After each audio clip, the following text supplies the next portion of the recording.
So let's start with the NBA after last night's games. And I do want to talk about the Giannis stuff against the Pacers. That was 2 nights ago because I didn't get a chance to. Didn't have the pod on Thursday. So we start with the Clippers. They've won 6 in a row. They beat Golden State last night, 8 of the last 10. They're the 7th seed in the West today. No Paul George, hip issue day to day. Did not matter. Harden and Kawhi were terrific last night. They played their asses off. Harden defensively, like I do kind of always chuckle league past night where it's a notoriously bad defensive player and then he gets a steal and it's like a rule by the home broadcast where they have to say, people say this guy can't play defense. Well, yeah, usually because he can't. Harden last night was great defensively on top of everything else. And it wasn't just like the one play. He was constantly stripping the basketball away from dudes that were waiting around. He had a sick block on Kuminga. He was great, and Kawhi was all over the place getting after loose balls because I still think with Kawhi, certain times defensively, like, look, he's just not who he was, and that's not breaking news. You already know that if you're watching, but knowing that he can turn it up, it felt like this game really mattered to them, and they swallowed up, I think, Golden State in the fourth quarter because everything for Golden State in the fourth, really to close the game, depending on which minute you want to pick it up at, it was just hard. It was really hard for them. They went 7 of 24 from the floor in the fourth, 1 of 12 on threes. And I'm just telling you, they try to figure out what they're doing. Wiggins is on the bench for the first time, I think, in his career. I think there was a playoff game where he did come off the bench with regular season.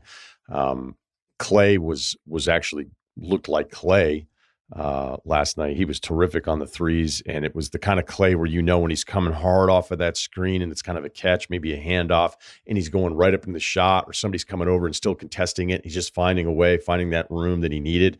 I thought that was probably the only, well, there's a couple positives, Pajemski that I'm going to get to here in a second, but that was like the one part of the offense that felt like it worked. And it was the same thing for Curry in the Phoenix game from this week, where you're watching Golden State close offensively and you're saying, this just looks really, really hard. The only easy bucket that I saw from them was the Looney slip where they ran an action at the top and then Looney was able to just roll to the hoop. Technically it may not have been a slip, but he just got so free and no one cared. And then he got an easy layup. And what I thought was really interesting about that play is that Powell was assigned to another corner against a three-point shooter, and Kawhi was staying in the corner against Steph. And on that, one of the guys has to just at least try to provide some impediment towards Looney. And Norm looks at Kawhi, and Kawhi just very casually goes, I have Curry, so it's not going to be me running over there to try to contest Looney. So that's going to be you. All right. Because Curry, pretty sure the rules are that I'm not supposed to collapse off of Curry. So it was just another little moment there where you realize just kind of how fun it can be when you notice some of that stuff. So the Clay part was good. But the Clippers, since that what the hell is going on Denver loss, where Denver didn't have Jokic, Murray, or Aaron Gordon playing, the Doc Rivers game, as I like to call them, they were 7-9, and since that, they're 7-1. Kawhi's at 28 points per game in December, and more importantly, he's played all 6 of their games. And the Harden as a starter deal, him not playing with the second unit makes this team different. It's weird that teams do this, where they make a transaction, and in this case, they were worried about Westbrook and how he was going to handle it. But Westbrook, as we've learned, if he doesn't have the ball, it doesn't really do much for you. So he needs the ball. And then when he has the ball, it's just going to lead to a lot of possessions that don't make a lot of sense. It's just who he is as a player. So they ended that pretty quickly. But in the beginning, remember the Harden stuff, the plus minus, like just a few games into his tenure with the Clippers, he was at a net, I think it was minus 16.5. And again, that was like a week in. And, even as everybody knows who listens to this podcast, he's not my favorite player. I said at the time, I'm like, well, that's incredibly unfair to look at his net rating right now because he's playing with the second unit. And he's playing with the second unit because they're trying to appease the Westbrook part of this. Because, if you're Westbrook and you trade for Harden, you're going like, oh, seriously? Like I'd kind of had this rebirth here. Westbrook was really important for them, especially when everybody else got hurt. So he was kind of their only option. So he's going to get you those numbers. I'm sure he was far happier with the Clippers and all the Lakers stuff that was going on. But as soon as Harden, once they just collectively realized like this doesn't make a lot of sense to continue to do it this way, and now Westbrook comes off the bench. Well, Harden in the last 7 games, the net rating for him, now that he's not playing with just the second unit in the bulk of those minutes, is they're just trying to figure out a way to separate Harden and Westbrook as they were in the beginning, he's +9. So again, it was a team worst -16.5. So it was unfair. It was too soon, and it was just a basketball thing that made a lot of sense, or at least makes a lot of sense now. Made little sense then. The other thing though with Harden that I thought was interesting, and Kevin O'Connor, a colleague here at the Ringer, back on the 27th of November, looked at his attempts. So how, the percentage of shots attempted inside of the restricted area. He basically was a mid to high 30s guy for a good chunk of the first half of his career. Then when he won the MVP, it was 31%, then 27, 29, 28. And then with the Sixers, we saw a decline that it went to 21%. It was significant. He played slower. Now, Embiid, you could argue, is going to take away some of that stuff. He wasn't going to have that 5-out freedom where Capella was really the only option on those lobs when he got into the paint.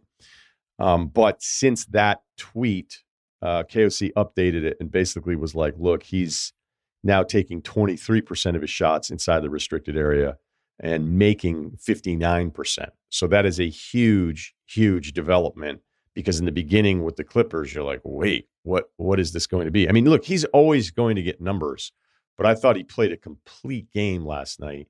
And it also leads to me, projecting out as I watch different teams play. If there were a Clippers-Lakers series, and we know that the Clippers' health bet isn't great. Anthony Davis, it's weird. He's now actually he's kept this going now for a while, so I don't want to jinx it because I've just been so impressed with him this season. But you go, hey, could the Clippers have an advantage with their perimeter guys against the lack of perimeter defensive options that the Lakers would likely run out there, unless post-Vando that you're hoping for Taurean Prince, you're hoping Rui's going to hold up, because I don't know that Reeves and D'Angelo would play a bulk of the closing minutes, although Reeves is still a better option offensively than some of the other stuff you're looking at. And look, this is just me kind of thinking out loud.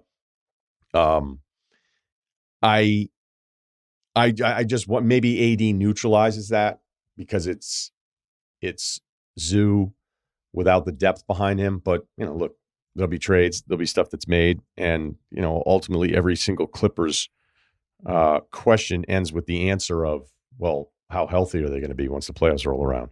The other game that I touched on, I'm going to be a little quicker on this one. Sacramento's now 2-0 against Oklahoma City. So another one of those things like, hey, if they were to play in the playoffs, what would it look like? I do wonder if Oklahoma City would be a better matchup for Sacramento, despite Oklahoma City's record and where they're at seeding right now, than, say, the Pelicans, and then certainly Denver, and then the Lakers with their size. It's just, I don't even know that I have an answer to it. It's just something I ask myself as I'm watching it, because as great as Chet has been, and he's been awesome, as a rookie playing in his first season, it's not this imposing thing that Sabonis is dealing with, where I think, especially against New Orleans, it felt like he just kind of gets swallowed up, and then you have some other wings trying to deal with the size of the Pelicans. So De'Aaron Fox, not a bad matchup for him. He missed the earlier game. He had 41 last night. It felt like Sacramento got to the paint, just broke the paint at will, especially late. Like, they really felt like they kind of got wherever they wanted to go, which is a little surprising, because you like some of the defensive options that the Thunder have on the perimeter.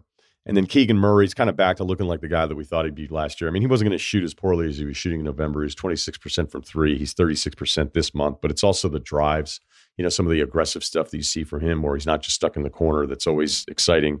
And then let's give a little love to Keon Ellis, a second-year player from Alabama, who normally doesn't play a ton of minutes, but he's been playing more. He's basically a rotation guy now. 28 minutes last night. His energy, the loose balls, he hit a big floater late, and he looked like the primary defender against SGA. I don't know how many possessions it ended up being, but at least in the second half, where I was a lot more locked in the carousel of games, it was like, hey, you know what? Like, SGA is a problem for everybody. His pace is perfect. His stuff, he is not an above the rim player, and yet, it's not just the free throw attempts with him, although, look, he's going to get his free throw attempts. He's just so good. As we already know with this SGA stuff, you don't need a new scouting report on the same thing that we're hearing again. But I want to talk specifically about double teaming a player in the NBA, because when somebody's going off, you're kind of like, well, why don't you just send a double team at them? And I think more often than not, these players are just so good that if you do the same thing against them defensively with a double, they're going to go ahead and beat you. And Oklahoma City had to deal with SGA being double teamed, and they got great looks to close last night's game almost every time, and yet none of it worked. Depends on how you want to grade whether something worked. They got good looks. Let's just go through them real quick. So they doubled SGA when he brought the ball up. and they met him pretty far out extended, and that led to Chet with a wide open three at the break, misses it. I think there was an earlier one in there too that Chet missed that was a good look. They double SGA again, extended out with him as the ball handler, and Jalen Williams, J-Dub, the Williams that scores, he had a wide open three. Wide open look off the double, swung it. You take that shot if you're the Thunder every time. It was clear that the Kings were like, we're going to live with this and see if we can live in this game as OKC came back. He misses it.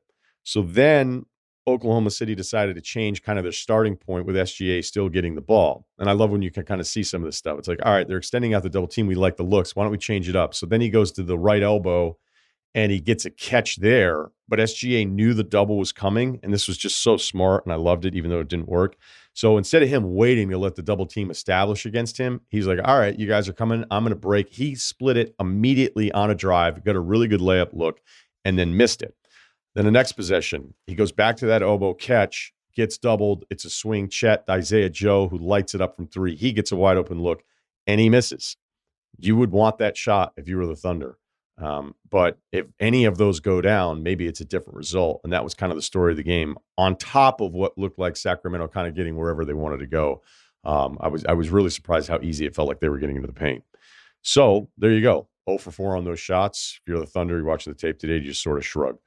Minnesota wins at Dallas. This was really impressive for a bunch of different reasons that I'll get to, but I really enjoyed the broadcast. I had the Minnesota feed up where the Timberwolves assistant, Micah Nori, who I don't know why I've always kind of liked. I don't know him at all. I guess maybe I don't know what I'm talking about, but I've always kind of liked him a little bit. So they did a breakdown of the two options of what they wanted to do defensively against Luka. And I always will tell you, I never had like a real coach. I don't understand all the terminology. It takes me a little bit longer than guys that play to kind of notice everything that's going on. But once you're told kind of like, hey, this is what the rule is, or this is what you're trying to do defensively, this is how you want to set stuff up. I think a lot of you would be, once you kind of see it and then you look for it and you go like, oh, okay, this isn't like advanced calculus here. Like, it still can kind of figure some of this stuff out. Like, I always feel like with the quarterback terminology things, it's like, oh, like Cannell one time was like, I'm going to read a play to you and you're going to tell me what it is. I'm like, that's like asking me to translate a foreign language I've never heard spoken. Doesn't say I can't do it, but like, okay, yes, I don't know what that play is, but that's not the world that I'm living in. So in this case, as I ramble too far on whatever that point I was trying to make was, Micah sits there before the broadcast and he's like, look, we have two things we want to try to do against Luka. The first defensive principle was at level. So basically you're meeting Luka with two people. All right. So he's got the ball at the top. There's a screen. He was adamant. He's like, we can't let him reject the screen because his step backs to the left, rejecting the screen. He said he was shooting like 50% from three. And again, he was just sort of saying it. So don't get upset if that number's a little off. But that was the thing, like send him into the next defender, meet him with two. Now, if the big man who's setting the screen rolls, that means somebody from the corner or the elbow has to come off to help. He's like, but what Luka is going to do, which LeBron was just brilliant at this from the beginning once defenses kind of changed a little bit, he's going to throw it over the top and then hit that guy in the corner, and they're still going to get a good look. So as he's breaking it down on the whiteboard, he's like, this is what we're going to do. This is where we're going to meet him. We're going to try to force the ball out of his hands, and it's going to be on this opposite side defender, most likely on this pass, that's almost going to have to play 1 against 2 if they go to the corner or if they go to the break at the 3-point line with where Dallas would be positioning their offensive players. So that was option 1. The second one, which I know a lot of you are more familiar with because it comes up in literally every broadcast now, it's like every broadcaster's favorite term is drop coverage, where instead of bringing 2 up at the top, in this case, more likely it would be hopefully Gobert, depending on how the substitution patterns are playing out, where Gobert would be dropping for Luka to then have less traffic, right, off the screen at the top, and then he's just getting into somebody else, but Gobert's not coming all the way up at level to meet him. He's simply dropping back, and basically the assistant was saying, we hope Luka takes the long twos because those, just the worst shot in basketball. That's what we hope. The problem is that and it was cool because they're like, hey, this is what we're going to try to do. And guess what? This is what a lot of teams try to do against Luka, is that he's going to make every single one of these passes like unimpeded because he's just that good and he's that big. So we already know that part. And the other thing is you can think you're going to hold him up, or he's going to stop just inside the free throw line, and throw up those tough shots, those low percentage shots that every defense is hoping you take. But it doesn't mean he's just going to stop there. Now, the other side of it would be with the size that Minnesota has, that you would think that Gobert is going to make you think twice about those drives, more so. And when Gobert was out, you could see a different version of Luka being like, all right, Gobert is out now. We see it against Philly at times where it's like, okay, I better get my drives in now because that huge guy isn't in the game. Towns was really good for a Minnesota offense that needed it because Ant is just still very rusty. I don't think it's a health thing. He had an all-time missed dunk highlight, but Ant was 3 of 19, and Towns helped carry the starters. And then more importantly, Naz Reid, unbelievable. 7-11 on threes last night, 27 points. Luka was actually assigned to him defensively a bunch, I noticed. And, this is the part of Luka's game that's just really, really frustrating. Like, I get being pulled in from the corner if you're defending a guy who's in the deep corner there on the 3-point line. But if you're being pulled in, have a reason to be pulled in. And there's just too many possessions with Luka where you're like, I don't even know what you're doing. Like, are you just trying to get the rebound and then get out on the break? Like, you have to, especially with the way Naz was shooting last night, you have to find a way to stay honest in that spot. You can't just roam with no reason because, some of the stuff that they do, Minnesota, I'll even notice it with Naz Reid. Like, if he doesn't think he's going to get the shot off, he'll go to the baseline. He makes some really, I would say, challenging passes at times where he likes to kind of pass it across the baseline to the opposite corner, which I wouldn't say they always work out. It might be something you think about if you're defending him. Like, hey, if you get a contest, get ready to try to pick off some pass that's just a really hard pass to make when you think about the distance it has to travel. But Luka just floating a little bit, kind of losing track of where he was supposed to be. And then Luka had a moment, he didn't get a foul call, got really upset, stayed behind the play. It led to a wide open Naz attempt that didn't go down. But just some of those little things, despite how great, I'm not turning this into a Luka criticism thing here, but we know defensively there's still issues despite the fact that every defense is trying to figure out a way to slow the guy down and still probably isn't going to matter. The other part of last night's story could be told in the 3-point shooting. Minnesota 45% versus Dallas 22% from deep. I had a Kobe White thing. I just want to acknowledge that he's been awesome. They beat the Heat last night. No Bam again for Miami for a stretch here. Kobe's last 7 games, 26, 27, 33, 24, 19, 31, 23 points. He has lit it up. Something else to remember, because in my favorite part of the trade deadline season, which again, we're not peak there yet, certainly in December, but some of the just headline rumors that I see that I'm like, what is that one? I might do it once a week, like the rumor or the headline that I looked at was like, that's insane. But because Chicago had won a bunch in a row that they were going to hold off on any moves, it's nice that they'd won 4 in a row. But the LaVine trade market, I wonder if, look, I think the NBA kind of knows who Zach LaVine is, but it's not great for LaVine that since he's been out, which I think is the 28th, that Boston game. Let me double check. Yeah, they lost to Boston by like 30. He's got this foot injury. So since the Boston loss when they were 5-14, they've actually won 5 of their last 7. And granted, the Denver one, they still lost when Jokic got thrown out of that. But look, 5 out of their last 7 for a team that was 5-14 at some point is improvement. Last thought, Giannis. So 2 nights ago, he's going for the Bucks franchise record. I think ended up being 58 points. He hit the free throws, comes out of the game. The Pacers actually got it to within, 8 or 10. And so they had to put him back in. So Giannis ends up with 64 points. So 2 things.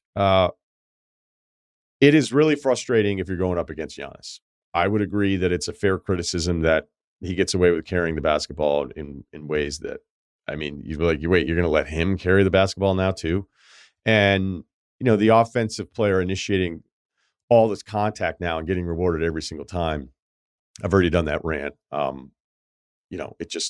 It's just really, really frustrating. And we saw Monty Williams lose his mind a couple years ago for that. All right, so those are 2 things, but that's fine. I love every other part of him. I wouldn't do a 10-minute thing on Giannis shouldn't get these foul calls or whatever, even though there's some calls in there in a 32-night free throw attempt night. You're like, wait, he got that foul too? It's just going to happen, okay? Doesn't mean you have to love it, but I love every other part of it, okay? Sign me up. Bill me later. Little subscription thing. I want all of it because I spend a lot of time frustrated with supposed stars in this league that I don't think get it or I don't think are wired mentally the way I'd want them to be. Giannis is wired exactly the way I want my franchise player to be wired, when you first started noticing Giannis, because in the beginning, with him, it was these moments, but you didn't know how great of a basketball player he was. The reason he is the player he is now is because of the way he is wired. Those early games against the Sixers when Ben Simmons was still around, and Giannis would get excited to try to go at Embiid. Doesn't mean he's going to win every confrontation, but he was like one of the few guys in the league was like, ooh, Embiid's at the rim. Like, I'm going to try to posterize him. It may not work out. There was times against Ben Simmons, like Ben Simmons' body type and everything he was at defensively, you felt like, okay, you actually have a chance if you were match up in the playoffs because you have somebody who's like at least in the neighborhood of size. And Giannis was like, are you serious with this? Like, let's go. So I love all of it. So the fact that he goes for 64 and he'd been tossed by Nesmith, who, if you've watched Nesmith play this year, he's an extremely aggressive guy. So that wasn't all that surprising. And yes, I know that he knocked down Halliburton earlier, but with the in-season tournament result and that game in itself, sign me up for this stuff. Like, this is what I thought we wanted. I will watch the next Pacers-Bucks game. That will be on like TV number one because I want these teams to be pissed off at each other. I want to see a little extra in a regular season game. I hope they play in the playoffs. Like, all this stuff was great. Now, you want to tell me that you thought Giannis was out of his mind when he didn't get the basketball afterwards? Yeah, that's fine. But I don't care. I don't care. The idea that Oscar Schwebe is supposed to get the ball because he scored his first career point, which I didn't even know about any of this stuff, when technically he scored his first career point in the in-season tournament, but those stats don't count. But then to see it all play out on Twitter the night before where there was an explanation. They were like, wait, we kept the ball because of Schwebe. And they're like, okay, fine. And then they did another breakdown where the Pacers actually tweeted out about Schwebe's like path from Congo to like, hey, and it was like, wait, what is this all damage control? This is why we took the ball. And then Giannis goes in there, wants the ball. Lillard looks like, what the hell is going on? Then Giannis is like, I'm not even sure this is the right ball. I think if you have a 64, that should trump anybody getting their first point, even if technically it really wasn't, or if the history books say that it is. The point, I'm not going to criticize the guy, all right? I look at it as I cannot ask the stars, the guys that matter, I cannot ask where their passion is and then get mad at somebody else. And I know that some would say, well, does that mean you search for whatever contradiction you think you're going to get me on? Go ahead. The point with this is I'll sign up for all of it, even if you want to be critical of how absurd it got at the end of it.